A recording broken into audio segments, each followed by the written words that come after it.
Bonsoir à tous et bienvenue à 24/60. Téléphone, texto, Mark Carney et Donald Trump ont eu des échanges directs au sujet des droits de douane depuis leur rencontre à la Maison-Blanche le mois dernier. Ottawa espère donc obtenir la levée des tarifs d'ici le sommet du G7. C'est dans 10 jours. Alors, est-ce que c'est une pensée magique d'ici là? Nous y reviendrons dans quelques minutes. Mais on commence d'abord avec l'histoire qui est sur toutes les lèvres, la fin d'une lune de miel, et pas n'importe laquelle, celle entre Donald Trump et Elon Musk, qu'ils étaient à un certain moment inséparables. Encore la semaine dernière, ils se louangeaient dans le bureau ovale. Même M. Trump lui a remis à Elon Musk les clés en or de la Maison-Blanche, mais leur alliance s'est vraiment désintégrée de manière spectaculaire aujourd'hui. La journée n'est pas finie, alors on va être à l'affût.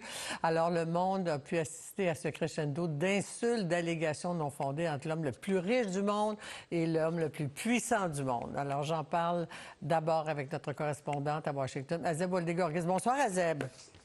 Bonsoir Anne-Marie. Écoutez, quelle journée pour vous à Washington? Parce qu'au fond, quand la journée commence, vous deviez vous intéresser plus à Xi Jinping, puis au chancelier allemand, aux nouvelles relations que M. Trump veut faire, mais vous assistez à une rupture vraiment explosive, sans équivoque. Les deux hommes se sont attaqués par médias sociaux interposés, là, beaucoup, tout l'après-midi.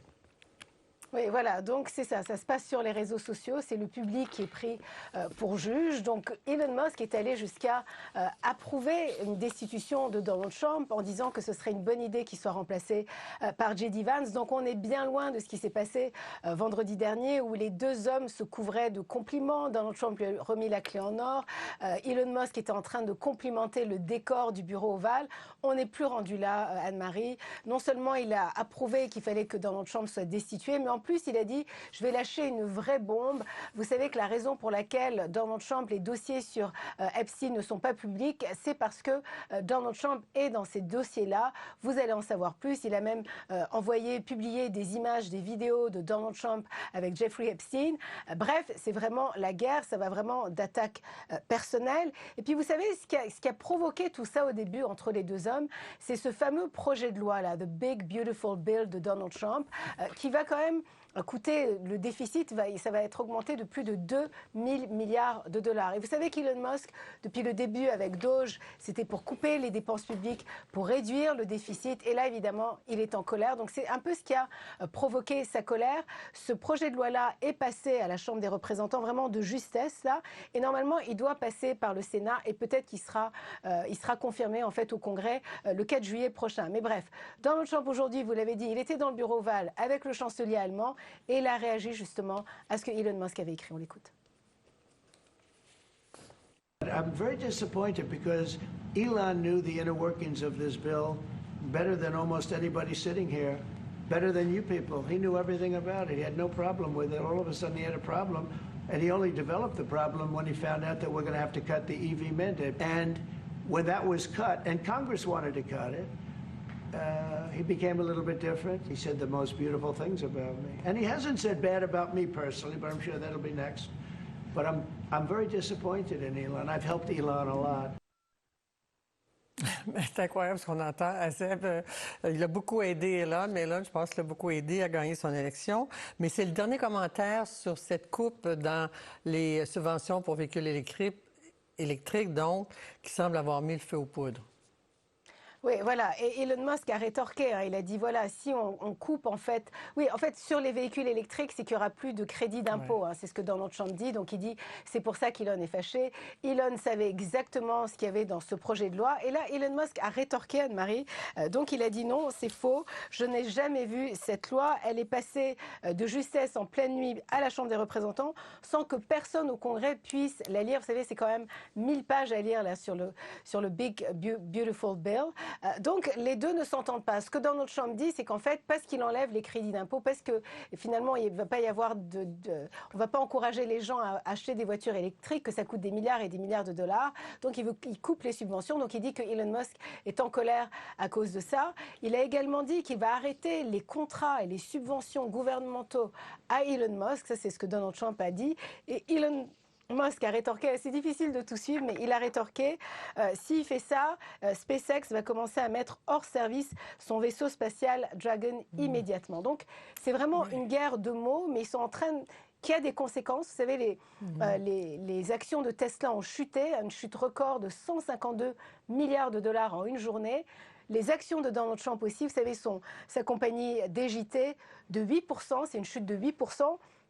Donc il y a des conséquences à toute cette bagarre de mots. Ce n'est pas juste une dispute entre deux hommes, mais ça a des conséquences économiques et peut-être politiques, là, parce que Elon Musk, en dernier, il a dit qu'écoutez, moi, je vais vivre beaucoup plus longtemps que Donald Trump. Il est en train d'appeler les sénateurs républicains à le soutenir, ou même démocrates, qui va vivre plus longtemps que Donald Trump.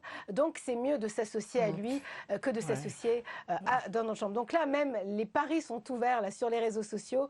Qui des deux hommes va l'emporter? Voilà, donc ça, c'est... Mais comme si Elon Musk veut partir un parti politique, mais il ne peut pas devenir président parce qu'il est né en Afrique du Sud. Il y a que les citoyens américains nés. Il faut être né aux États-Unis pour pouvoir devenir président. Mais il en a rajouté aussi sur le fameux projet de loi. Il dit que c'est dégueulasse, il y a des porcs, c'est rempli de porcs. Enfin, je paraphrase, là. Mais aussi, il annonce une récession, puis il a déjà condamné Peter Navarro, l'idéologue derrière les fameux tarifs. Alors, vous voyez, cette surenchère risque de se poursuivre dans les prochaines heures. Cela dit, je le disais en début de converse avec vous, Elon Musk, ce duel risque, enfin, ça porte ombrage au chancelier allemand, puis à cette conversation avec Xi Jinping, et même à ce qu'on a appris aujourd'hui sur les conversations entre Trump et Carney. Oui, tout à fait, Anne-Marie. En fait, le chancelier allemand a dû quand même avoir un soupir de soulagement parce que ça s'est mieux passé qu'avec Zelensky ou avec Cyril Ramaphosa, le président sud-africain, puisque finalement, la conversation était vraiment focalisée sur Elon Musk, sur le divorce entre Elon Musk et Donald Trump. Donc, c'est sûr qu'à cause de tout cela, ça efface un peu toutes les autres nouvelles, hein, que ce soit entre Donald Trump et Mark Carney, ou encore la conversation qu'il avait eue avec Xi Jinping. Il a dit que ça s'est très, très bien passé, que les deux hommes, soit Xi Jinping va venir à Washington, soit Donald Trump va aller en Chine, mais qu'en tout cas, les deux équipes sont en train de se parler. Avec le chancelier allemand, le chancelier allemand a dit que demain, c'est le 6 juin quand même, c'est le débarquement en Normandie. Et Donald Trump a quand même fait une petite bourde en disant « ça n'a pas été une bonne journée pour vous », en parlant chancelier allemand, faisant évidemment allusion aux nazis. Donc il y a eu quand même un petit froid à ce moment-là, mais c'est sûr qu'aujourd'hui, la nouvelle qui domine, c'est vraiment Elon Musk et Donald Trump. Elon Musk a financé la campagne de Donald Trump pour plus de 200 millions de dollars. D'ailleurs, il a écrit sur X, c'est grâce à moi qu'il a remporté ces élections-là. Elon Musk était son plus proche collaborateur. Hein. Il était partout avec lui. Il rencontrait les chefs d'État avec lui. Il était dans le bureau ovale constamment. Donc, il doit aussi connaître beaucoup de choses. Avec son fils. Alors, avec son fils. Avec son fils, oui. Donc, ils se connaissent très bien et Elon Musk connaît les dessous de la politique américaine. Mais on sent que dans l'administration de Donald Trump, vous savez, vous avez mentionné Pete Navarro, Elon Musk l'avait ouvertement insulté en disant qu'il était idiot, qu'il était aussi idiot qu'un sac de briques. Donc, il y avait déjà une division quand même au sein de l'administration Trump. Et là, c'est vraiment la rupture. En effet, on va voir comment tout ça va finir. Merci, Azeb. Je vous en prie. Alors, j'enchaîne avec l'ex-ambassadeur du Canada en Chine et associé à l'Institut d'études internationales de Montréal, Guy Saint-Jacques. Il y a beaucoup de choses à discuter avec vous, Guy Saint-Jacques. Bienvenue, parce que ce matin, on voulait vous parler de Xi Jinping, là, puis des nouvelles relations, de l'importance de la Chine. Mais tout ce qui arrive entre Trump et Musk, ça doit avoir des répercussions à l'international sur la crédibilité de Donald Trump, n'est-ce pas? Mais moi, je pense, c'est ça, que la communauté internationale va de surprise en surprise. Tout le monde est éberlué de voir le personnage. Puis il y a une petite connexion aussi entre la Chine et Elon Musk, parce que bien sûr, sa plus grande usine Tesla est à Shanghai. Il vient d'ouvrir une usine de batterie qui est très importante. Il doit avoir aussi des discussions avec les Chinois qui doivent lui dire, mettre de la pression sur Trump là, pour qu'il mette de l'eau dans son vin, mais manifestement, ça n'a pas produit de résultats à date. Là. Et quant à la Chine, je pense qu'Apple et Meta ont fait aussi des pressions. Ils ont dit qu'ils ne déménageraient pas aux États-Unis, que ça ne se fait pas comme ça. Là. C'est tout à fait irréaliste parce que les employés en Chine sont payés 10 fois, 15 fois moins que des travailleurs aux États-Unis. Ça fait augmenter le coût du iPhone au-delà de 3 000 $. C'est tout à fait irréaliste. Apple a transféré une partie de la production de iPhone en Inde, mais il reste que le cœur des opérations, ça continue d'être fait en Chine. Est-ce que, on va parler de Trump et Carney dans un instant, mais est-ce que ça, on n'a pas le choix, qu'est-ce que ça vaut de négocier avec Donald Trump, selon vous? Bien, ça vaut le coup si on est en position de puissance, et c'est le cas des Chinois.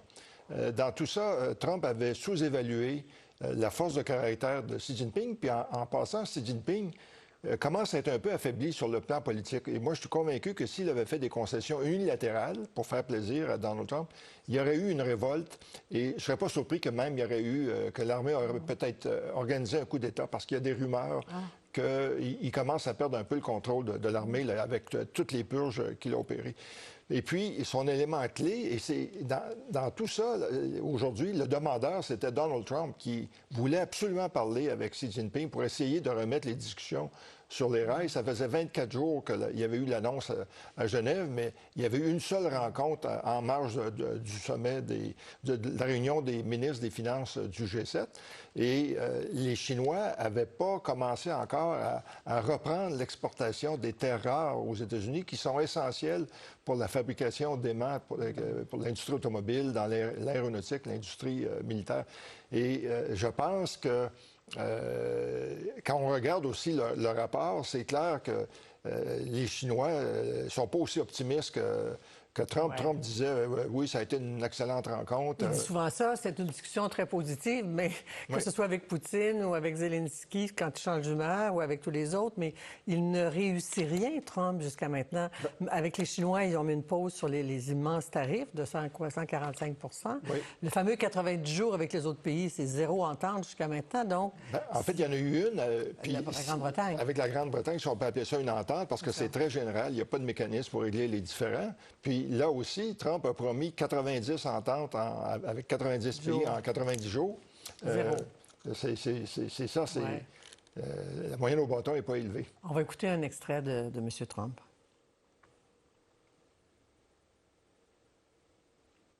We had a very good talk, and we've straightened out any complexity. It's very complex stuff, and we straightened it out. I think we have everything. I think we're in very good shape with China and the trade deal.